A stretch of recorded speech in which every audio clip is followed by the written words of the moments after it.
Good afternoon, amazing Freedom Crusaders. This is Jessica with Feed My Starving Children.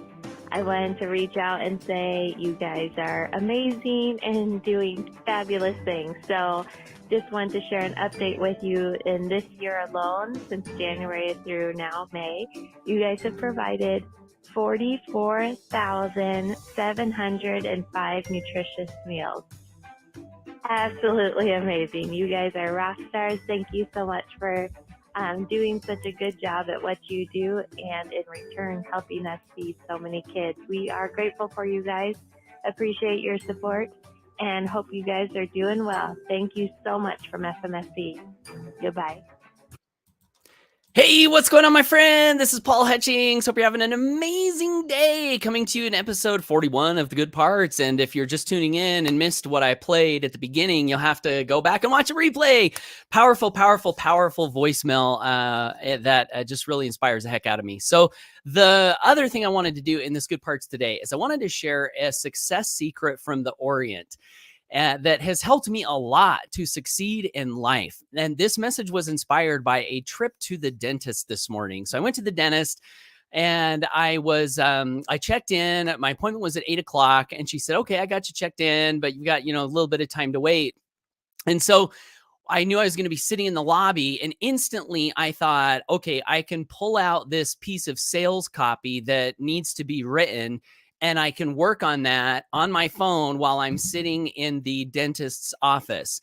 And as I thought about that, I reflected back to a time when I lived in Taiwan. Did you guys know that I lived in Taiwan? I actually served a church mission over in Taiwan, learning to speak Mandarin Chinese. So my job when I got to the island of Taiwan, which is a crazy place, by the way, if you guys have never been to China or the eastern part of the world, it was like stepping onto another planet. I remember getting off the plane and starting to walk around in one of the cities. I was in the southernmost city, Kaohsiung, Taiwan, and seeing these huge red temples everywhere with dragons.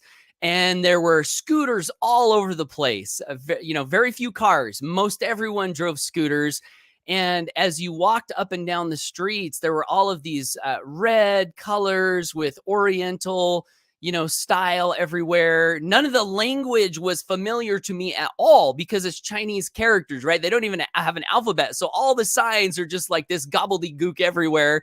And there are people on the streets as you walk by, doing ancestor worship where they have tables of food with incense in the food.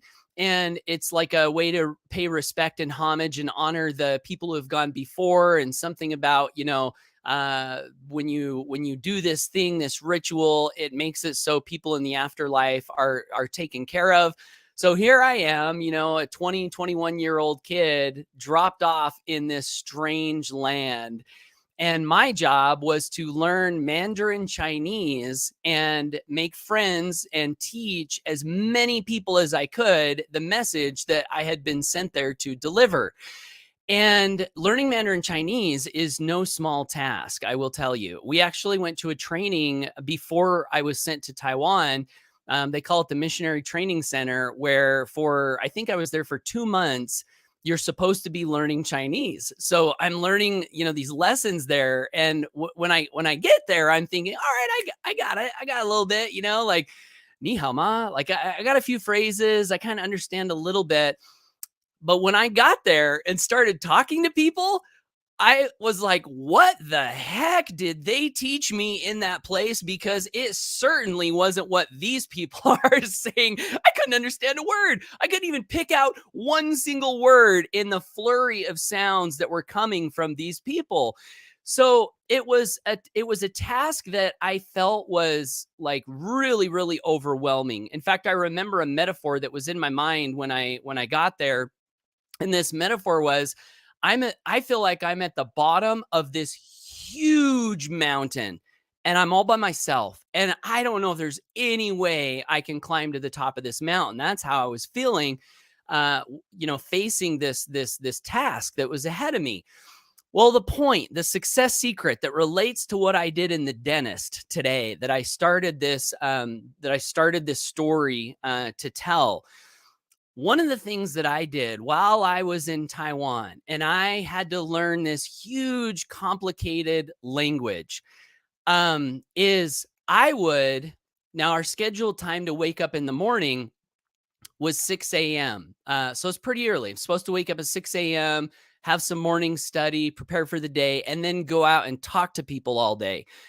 Well, I knew I needed extra time to study the language. So I started to say to myself, what if I woke up at 5 o'clock in the morning and gave myself an extra hour? What if I woke up at 4:30? Would 4 o'clock be too early? Would I be able to function if I woke up 2 hours early? Would that be enough sleep? So I started testing how much sleep that I required, where I could still function throughout the day, but also where I could have that extra time that nobody else was putting in. I was putting it in because I knew I had to learn this language. So I started getting up earlier before everyone else, and I would study, study, study. The other thing that I did when we would go to have appointments and meet with people, oftentimes the people would be late. And many times the people would not show up. We would say, "Ta们放我们的鸽子," which means they stood us up, right? And what I was doing while I was waiting for these people to show up, whether they were late or whether they weren't going to show up, is I was sitting in the front of the church building, or the lobby area, and I had these cards in my pocket. I would carry them around in my shirt pocket. We had these white shirts, and I would carry these cards around. And what was on the cards? Chinese lessons. I would pull those cards out and I would practice every spare moment. I would practice. So while there was time that was vacant, that could have been wasted, that could have been filled with nothing, most people were just filling it with nothing. But I saw that as an opportunity to learn what I needed to learn and to seize that time and take advantage of it so that it wouldn't be wasted. And we actually had to memorize, they called them discussions. There were these 6 long discussions. They were the lessons that we were to give. And I had to memorize all these in Chinese, "大多数的人相信有一位至高之神," like that kind of stuff. And so every spare moment while I was riding my bike, I would ride my bike and I would have these cards. And as long as it was safe, I'd pull the cards out. And while I'm riding my bike, I'm repeating these phrases, memorizing, seeing how far I could go. And so this morning when I walked into the dentist and I knew that I was going to have some time waiting for my appointment, and I decided that I was going to pull out sales copy and sit there in the lobby, and rather than waste the time, I was going to put that time to work for myself and my better future and all of the people that I'm serving.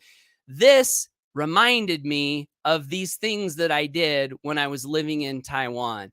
And this is the success secret from the Orient. We all have the same amount of time every day. I hear this all the time. I don't have enough time. I'm too busy. Got too many things going on. Guys, we all have the same freaking amount of time. Everyone on the planet has the exact same amount of time. The question, it seems, is, does everyone utilize that time? Does everyone put that time to its highest and best use? My guess is that most of us do not. So I wanted to share this message today. Hopefully it's been inspiring to you. Take advantage of those times. Put them to work, improving yourself, putting the things in your mind that will allow you to do the things that you want to do and serve the people that you want to serve. You'll be blown away by how much faster you can grow if you will utilize time rather than waste it. And since we're talking about time, I'll share one of my favorite quotes on time management. You cannot manage time. You can only manage yourself in time. Great distinction. So that's been today's Good Parts episode. Hope it was of some value to you.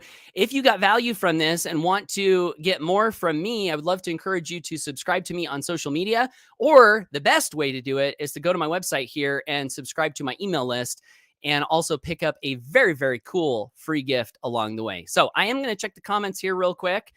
Veronique from Belgium, thanks for tuning in. Appreciate you being here. Nick says, yo, yo, yo, what's up? What's up, Nick Romani? Good to see you, brother. Thanks for tuning in. Taiwan, that's amazing. Yeah, it was quite an experience. One of the best experiences, one of the hardest things I've ever done, but also one of the best things that I've ever done. A lot of really great memories from there. Debbie says, good morning. Hey, thanks for tuning in, Debbie. Nick says, no wonder you are a very cultured man and have a lot of knowledge. Well, thank you. I don't know that I've ever been called a cultured man before. I receive that. Angela Amazing Johnson, one of Freedom Crusaders in our community, she says, whenever someone says something nice to you, say, thank you. I receive that. So I receive that, Nick. Thank you so much. Veronique says, wow. And do you speak Chinese now? Never been there. I do speak Chinese. I don't have opportunities to speak it very often. But from time to time, I have an opportunity to speak it, and I can still carry on, basic conversation. Not extremely fluent, but I can manage. So, Debbie says, love the color of your shirt. Is it the lighting or is it actually light blue? It might be the lighting. This is actually a kind of like a soft gray, I think. That being said, though, Debbie, I am a little colorblind, so I'll have to ask my wife to be sure. And thank you for that. Debbie said, there are so many dialects in Asian languages. I knew a man once who said that each was like learning a new language.